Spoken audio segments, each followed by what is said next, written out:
identifying a set of big goals that people have in the company and clarifying what those are and not having them change. And so means that everybody can be focused on what matters and people can start to ask questions if they're spending a lot of time on something that doesn't seem aligned to those 4 to 5 goals. I've seen companies get, I don't want to say ruined, but off track because this adage of hire good people and get it out of the way, it just doesn't work. I would say if you want an easy life, don't be in fintech.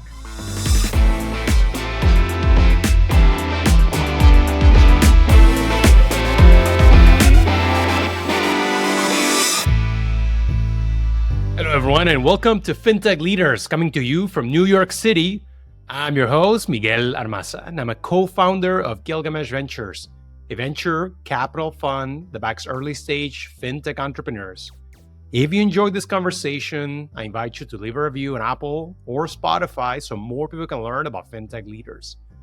In this episode, I sat down for a second podcast recording with Michael Tannenbaum, CEO of Figure, one of the largest US fintech platforms building infrastructure and embedded products.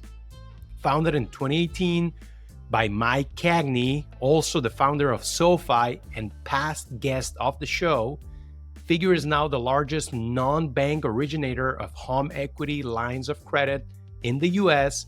Every time I talk to Michael, I'm impressed by his clarity of thought and his skill in sharing valuable insights. He was previously COO of Brex. You can check out our 2023 Fintech Leaders episode for an in-depth conversation about his time there. We discuss bringing fresh energy and founder mode, even as a non-founder CEO of a company, the importance of organizational design and aligned priorities for a company's success, how blockchain helps Figure provide truth over trust to reduce transaction and origination costs of financial services, why standardization is crucial to enable embedded finance services at scale, and a lot more. First of all, thanks for opening your doors, and we're here recording live from the Figure offices in the middle of Bryant Park. Very nice office. I want to start with talking about the current thing, especially on Twitter, and that's founder mode versus manager mode. Paul Graham from YC just wrote a very nice essay conceptualizing this. It's a concept that's been around for a while, but it's been packaged very nicely. And I think you are a great person to talk about it because you've joined a CEO, a company that already has a founder, but hey, you're bringing fresh energy.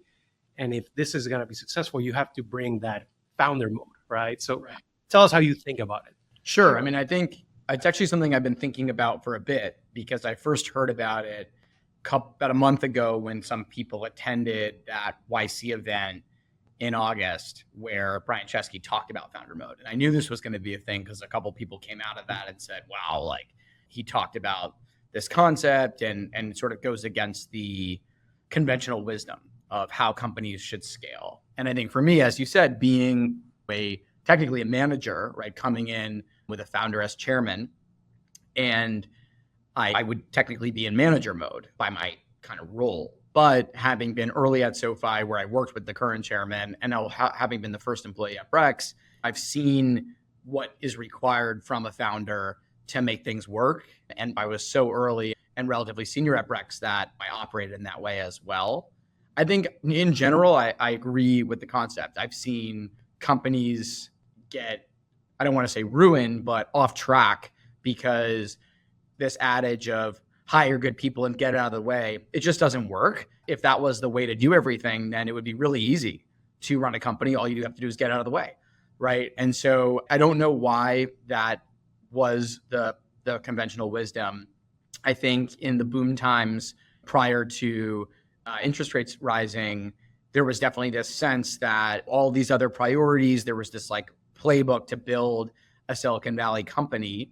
And that involved hiring the best talent you could and sort of hiring great people. That's still true, but ultimately the whether it's the founder or the CEO, in my opinion, they need to exercise the license to do what the company needs. And theoretically, they're in that job because they have the most skills within the company. Otherwise, they shouldn't be in that job.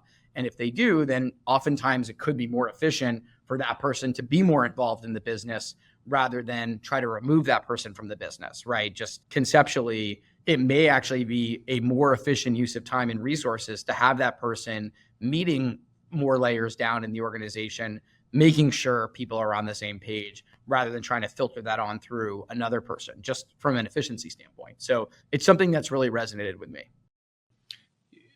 I think we've talked about this before in the last podcast we recorded back when you were at Brex.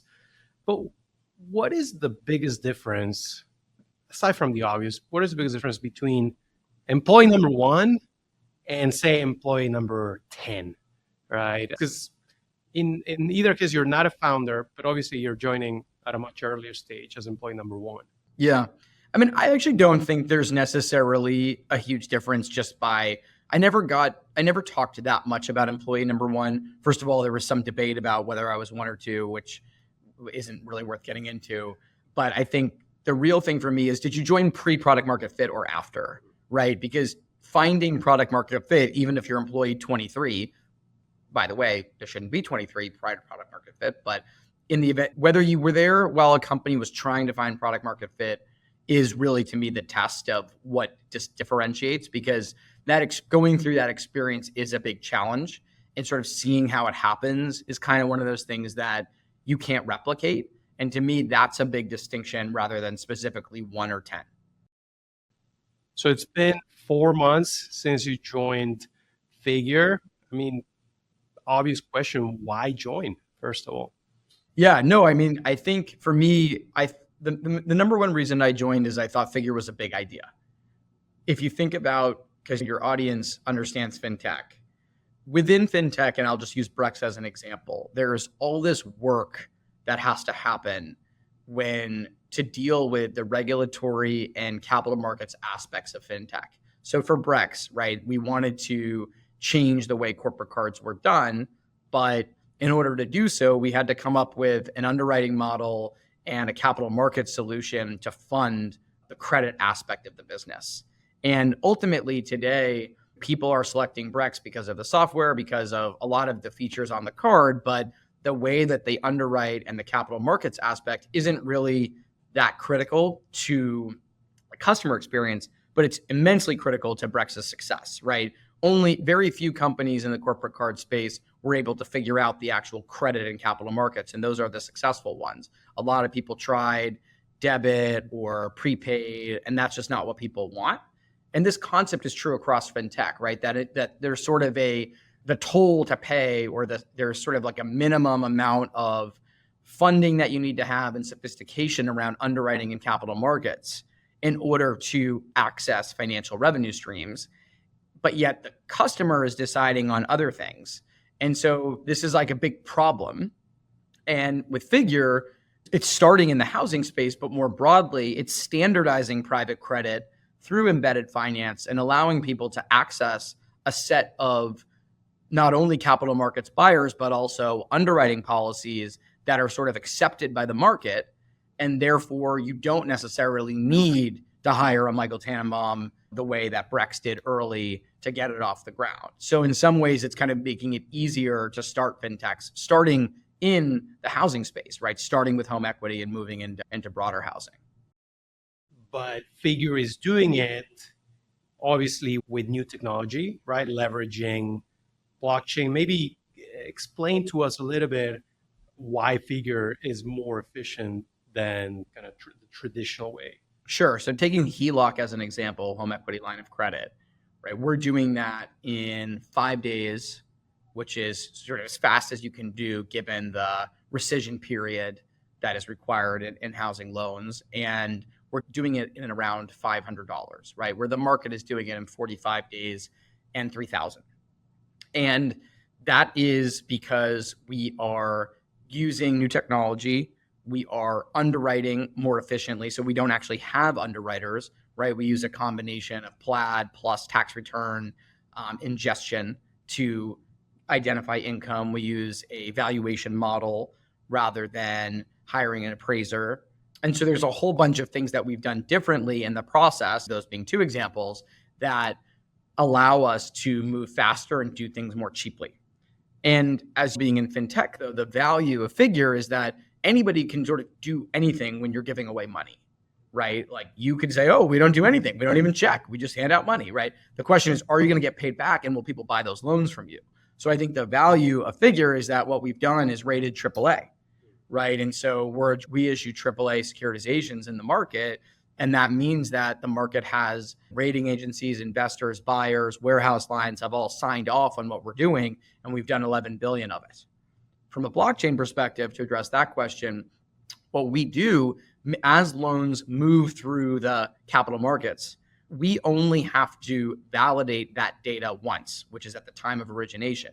And so we save our investors and partners a huge amount on third-party loan review because the data at origination is put on an immutable blockchain, which for the purposes of the investor base, I'm not sure that they necessarily care that it's blockchain, right? In order for blockchain to be successful, you can't rely on only people who are evangelists, right? It has to actually add value. I think one of the most interesting things about Figure is we have the most real world assets on any blockchain.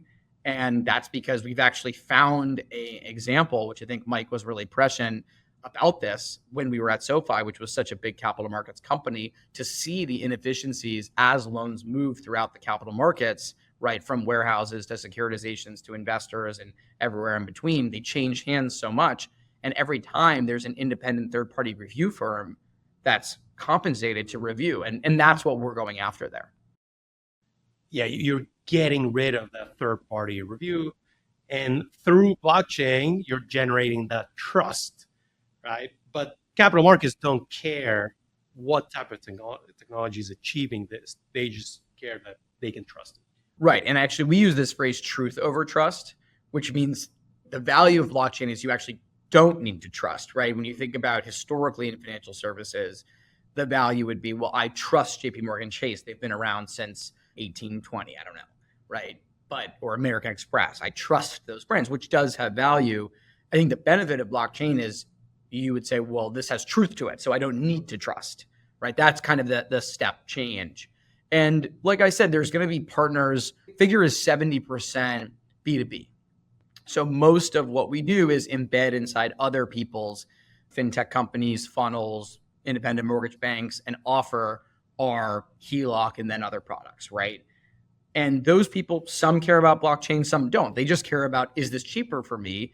And then the buyers, some of them care about blockchain, some don't, but they just say, oh, well, this is validated, this is verified, this performs. And so I think that's the power of what Figure is doing, is they're not necessarily forcing people to care about that aspect of the business. You talk about the B2B aspect of Figure and how you're embedding yourself with a bunch of partners. I think it's over 100 partners. Yeah, it's about 120 now. Yeah. So I think the last, call it 4 or 5 years, especially a lot of investors have been talking about embedded fintech. Some products have been a reality for years. I think people are familiar with buying insurance after you rent a car or you buy a buy now, pay later. Buy now, pay later has been around for a while. Talk about kind of your segment of embedded products, embedded financial products. Yeah. I mean, so as soon as I started hearing about the concept of embedded finance, which was probably like 2 years ago, to your point, there's been embedded insurance, there's been embedded, buy now, pay later has been embedded in the payment flow since before that. But I thought it was very interesting, especially embedded lending, for sort of the same reason I mentioned upon my experience with new products at SoFi and with Brex, where so much of the work is around getting capital markets and underwriting validation for what you're doing. Back to that point I made earlier, that's because in fintech, right, or in all financial services, insurance included, you can play around with the underwriting. The question is, will the market accept that? And that's a very tricky thing to do. And that's why I figure it's such a big idea. I think from my vantage point, embedded makes a lot of sense for this reason. The key is in the standardization. And that's where Figure has been so focused, right? Because there's all kinds of market pressure that each party that you work with as an embedded lender might say, oh, well, I want this, or I need this kind of nuance. And as soon as you start having nuances, you don't have standardization. And then you really don't have embedded lending, right? You're almost the same as kind of somebody who buys loans, right? And so you really need to push that standardization. And I think that's one thing that Figure's been really smart about, which is they've said, this is our process. This is our underwriting box. This is how we do things. And we're going to aggregate more and more volume according to this, such that we'll have more and more price benefits. And that flywheel will mean that maybe people who a couple years ago weren't interested, well, now it's that much more efficient and it's that much more robust. So actually, we will get over whatever our issues around doing this were. It's not to say that whenever you're dealing with enterprise deals, there might be price break. There's all kinds of things, but around the core delivery of the loans and what we're doing, it's very important that you have that standardization. And the market I point to that is a huge reference for us here is the Fannie Mae market, right? The agency mortgage market. I talk about this all the time, but I don't think it can be said enough. The mortgage market in this country is very unique, as most people are aware. It's very unique because of Fannie Mae and Freddie Mac. But a lot of people get confused and they think that the reason is that the government guarantees credit risk. But if you actually buy mortgages, the number one risk is interest rate risk, right?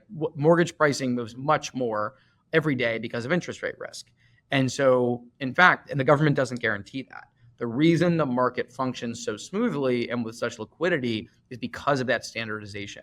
And I think Figure has the chance to replicate that standardization that you see in the agency market across every other non-agency private credit market. Now, Fannie and Freddie, they've been able to mandate that standardization because they give you a huge benefit, of course. Right.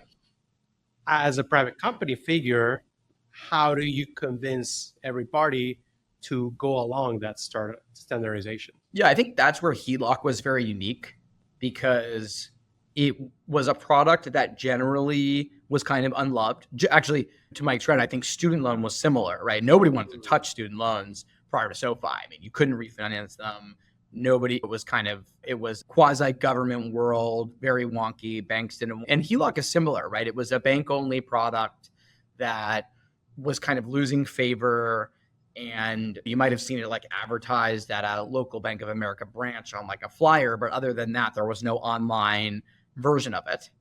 And I think HELOC was unique because for many of Figure's partners, as mortgage rates rose, but also home prices rose, there's 32 trillion of home equity out there in the country, which is a ton. And so there's this huge asset class. Most people's largest asset is their equity in their home. I think like 40% of homes don't even have a mortgage, right? So it's a huge asset class. And we were able to let folks tap into that with an easy process that came with a guaranteed buyer, right? And so we were basically able to offer the value proposition of embedded inside of this big market opportunity that was kind of missed. And because of that, it allowed Figure to set the terms and say, this is the product, right? Because we were sort of an add-on to existing people's funnel. And in the consumer side, when we went direct, you're competing with branches essentially, right? So it was this unique product where there was a big need. There wasn't an existing player. And in doing so, I think Figure, from my vantage point being relatively new here, was really thoughtful up front and said, let's standardize this and we can build a big business here. So I read your post about your first 100 days. Yeah. One thing that there's a few things interesting there, but you talk about talent, right? And so how do you balance coming in to a new organization and just leveraging the existing team? And it sounds like there's quite a good team around here, no surprise. But also, how do you balance, okay, maybe I want to bring some people that I've worked with in the past also. Right. Yeah.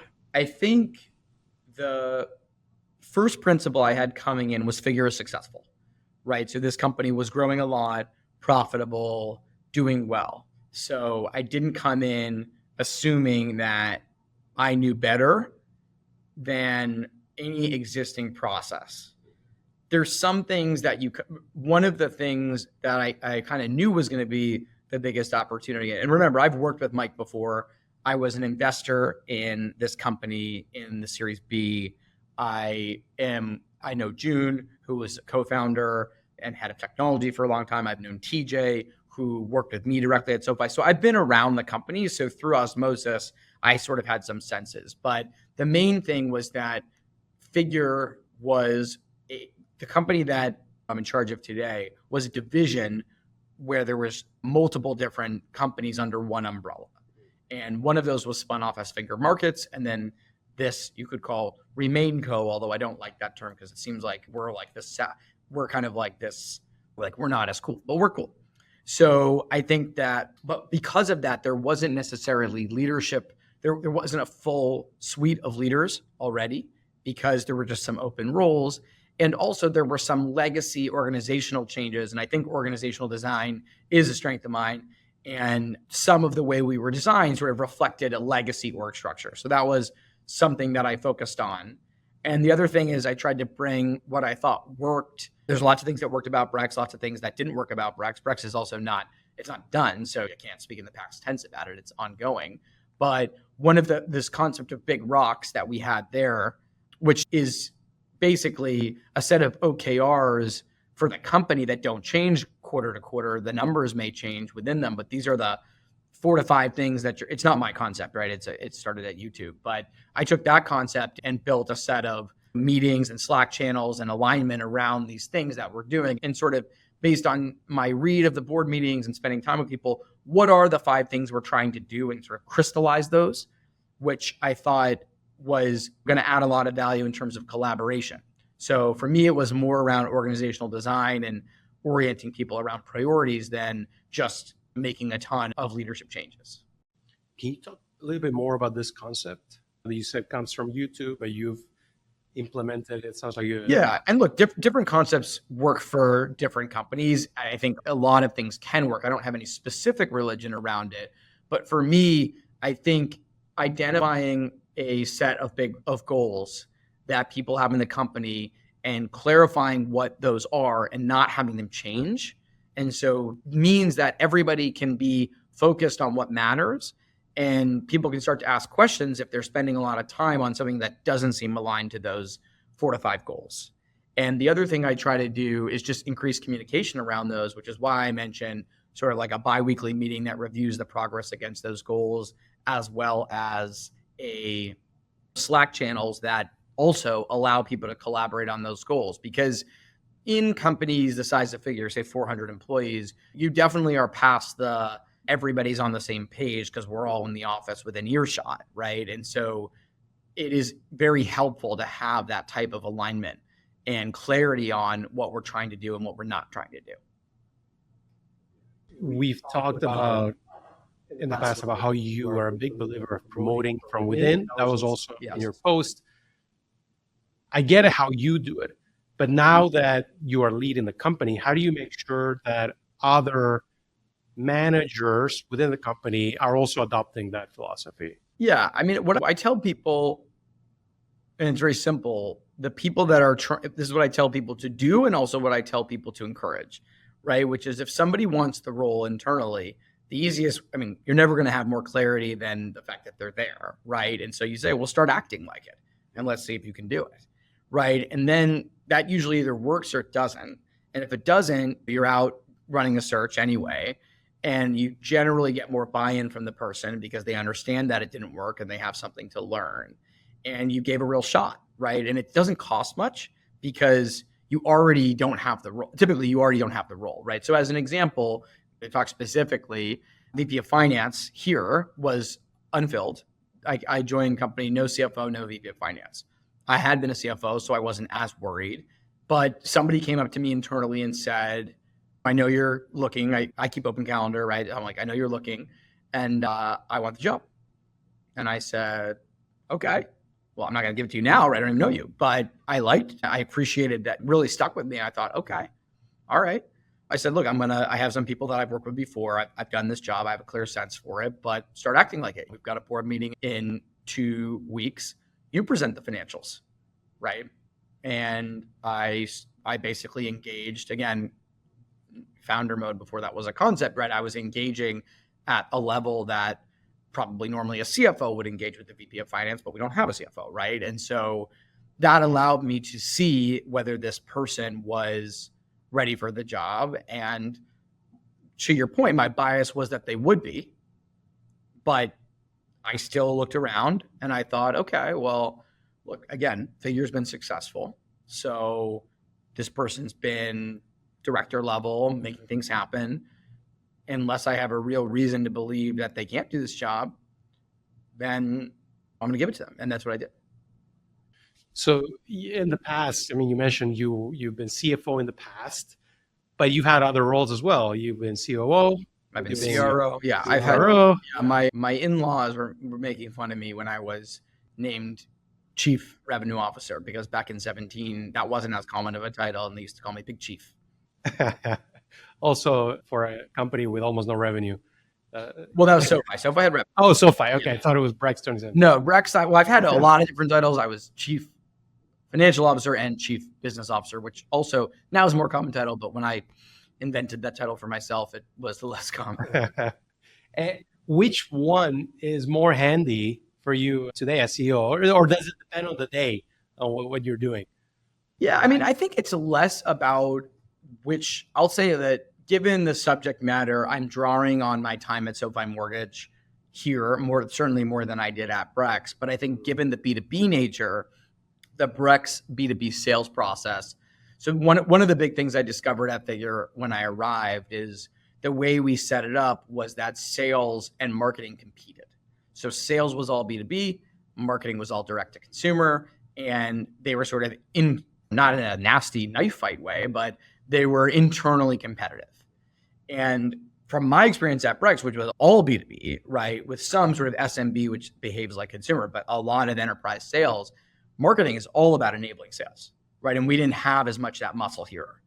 And so that's a big thing that I'm relying a lot on my experience there, which actually, interestingly, I think one of the reasons it's so valuable to be at startups, especially startups that succeed, because even successful ones have failures that you learn from, is you just see what works and what doesn't work. And through osmosis, you learn much more. It really doesn't matter if you're paying attention. It doesn't matter if you were managing it, right? When I got to Brex, I took a ton of the direct-to-consumer marketing, that skills and experience that we had at SoFi, and brought it to Brex. Brex it was known for its marketing, right? We dominated not just outdoor, which is something that I and also Sam Blond there had done before, but PR and just kind of like making our SoFi just declared that it was good, and then people sort of listened. And Brex did the same. Brex was like, "We're good, pay attention," right? And so I learned that through osmosis at SoFi, and then now at Figure, I wasn't responsible for sales at Brex, but I saw the type of sales dinners and conference attendees and account-based marketing that we were doing. I saw the decks and the value propositions that the head of sales and Pedro would put together, the product marketing. So you don't necessarily need to be in charge of something to take what's worked before and bring it to someplace new. So I think title isn't as relevant in that way. Let's talk about AI. Sure. Can't have a conversation these days without talking about it. First of all, how are you guys implementing it? Because there's a big question about where is it going to make inroads in financial services where you can't lose a dollar, right? Or you can't have a hallucination error. So how are you guys implementing it, and how are you thinking about it? Yeah, I think Figure is interesting because of our position in the market, right? We are especially to our partners, they're relying on us as this embedded finance or loan origination system that we offer. They're kind of assuming by adopting and working with us that we're going to be at the forefront of technology in our space, right? They're sort of choosing us as a vendor and saying, your AI roadmap is our AI roadmap for this product, because we're basically private label. And so we are really focused from not only a cost perspective, which is within the lending process, even though we don't have underwriting, there's still all kinds of documentation that's required, especially when you're taking a lien against a house, right? There's just work that has to happen in that process. And what we're also looking at, though, is the customer experience, right? Because if you look at our inbound chat and our inbound calls, a huge amount of them in lending, and I noticed this at SoFi, it was different than Brex, is consultative. People are, whenever you're sort of making a big financial decision, credit card doesn't go in this category, but refinancing your student loan or taking out a HELOC. People have questions, right? They just want to understand, how does interest rates work? Or what happens if they go down? What happens if they go up, right? What happens to my credit score, right? All these types of things.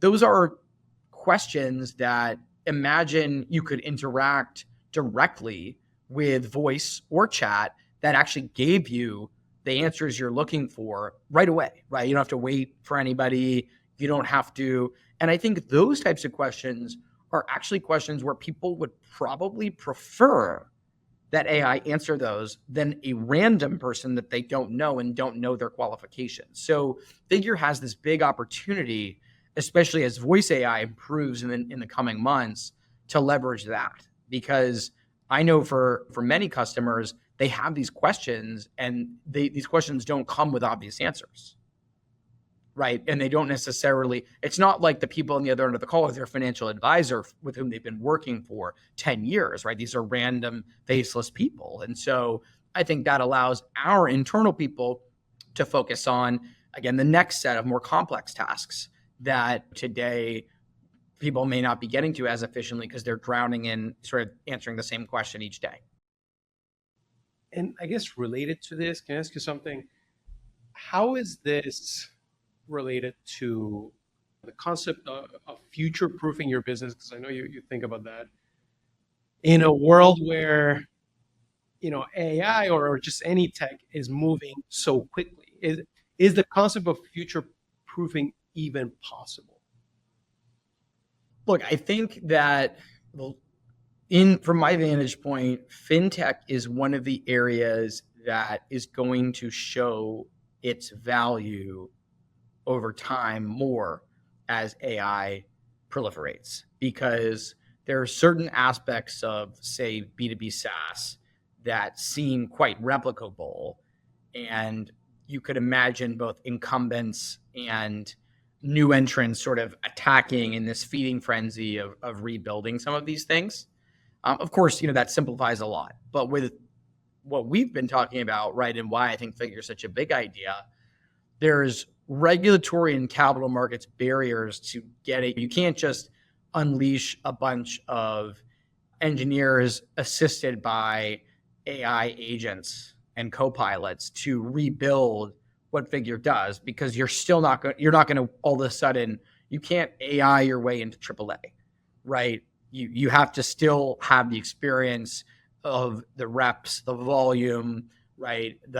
And so because of that, you can't just, and so there is some barriers to entry around fintech that will make what Figure does and what many fintechs do harder to do. And I think I've always viewed it, and maybe it's just me viewing life through rose-colored glasses, but I've seen AI as being an enabler for many scaled new entrants, right? I think you have to have some data and some traction that allows you to then be faster and go after incumbents more aggressively.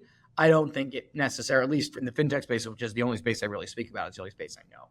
I don't see this as enabling someone to recreate what Figure does better, but I do think it speeds up Figure's displacement of incumbent capital markets technology. Yeah, it's an amazing accelerant for a lot of things. Yeah. And an amazing efficiency tool, right? Michael, let's talk a bit about fintech. It's where you and I spend 100% of our time these days. Yeah.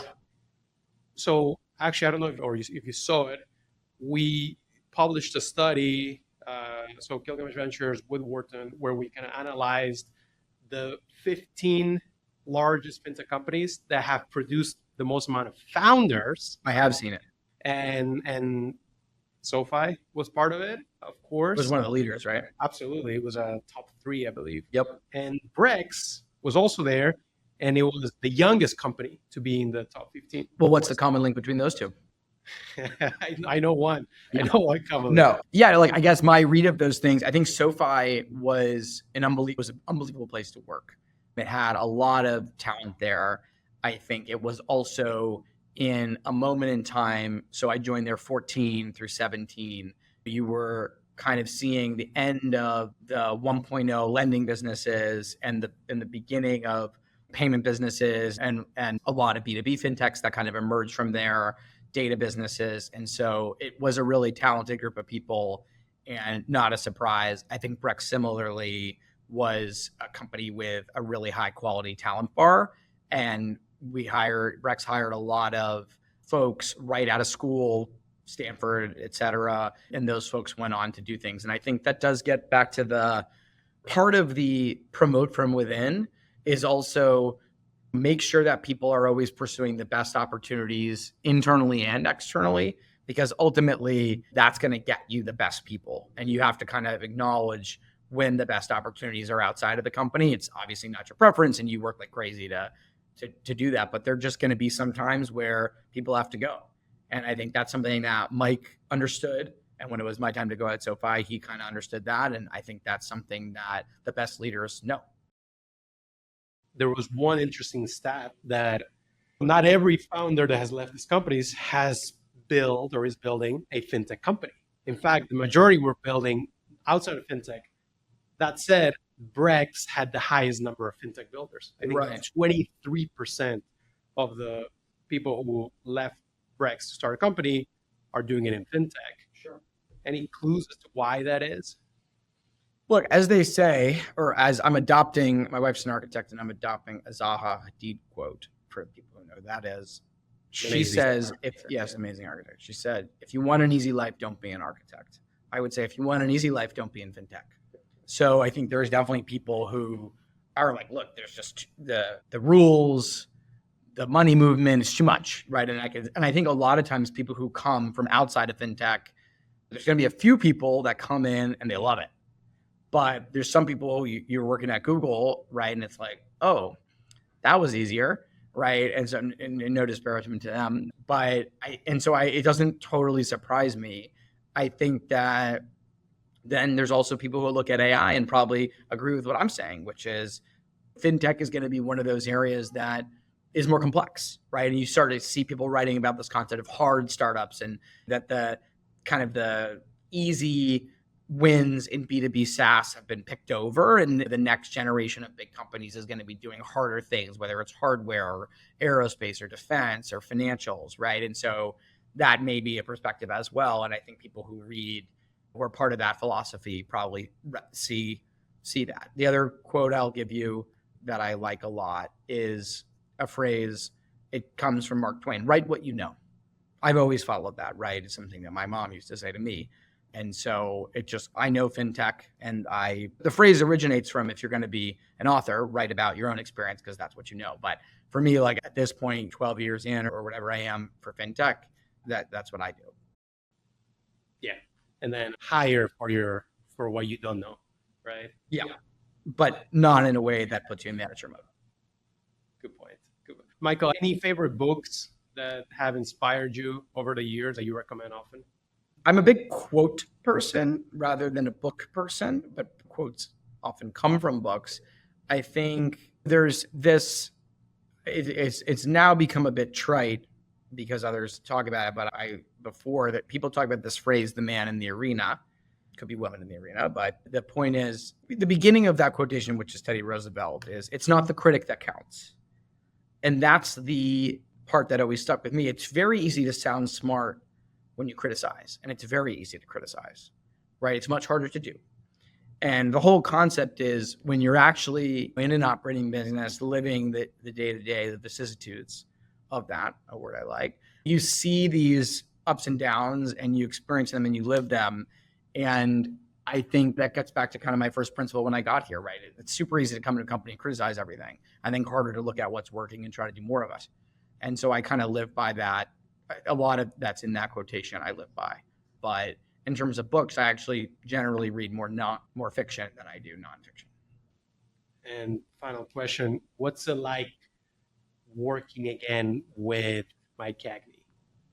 Well, it's great, actually. I really enjoyed it. I think he's kind of what you would think of as a chairman, helping with BD, product strategy, there when I need him, not in the way when I don't. So I've liked that a lot. We both like pizza, we both like wings. So it's just a different traveling with him more recently. I've kind of been out of that for a while. In Brex, we would do Brazilian steakhouse or other style things, but Mike's he's more American, which I am too. So we were kind of doing that, which we were just in San Diego recently and had both pizza and wings, which was good. Amazing. Yeah. Those sound great. They both are good. Yeah. Well, Michael, thanks for doing this. Thank you. Appreciate it. Amazing stuff. All right.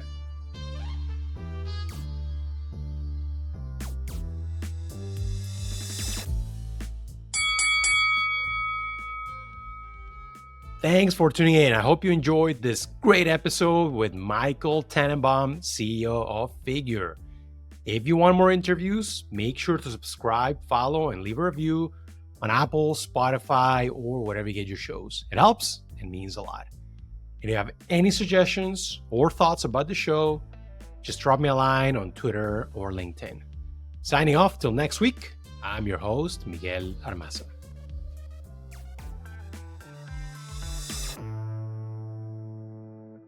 The Fintech Leaders podcast is for informational purposes only and should not be considered financial or investment advice.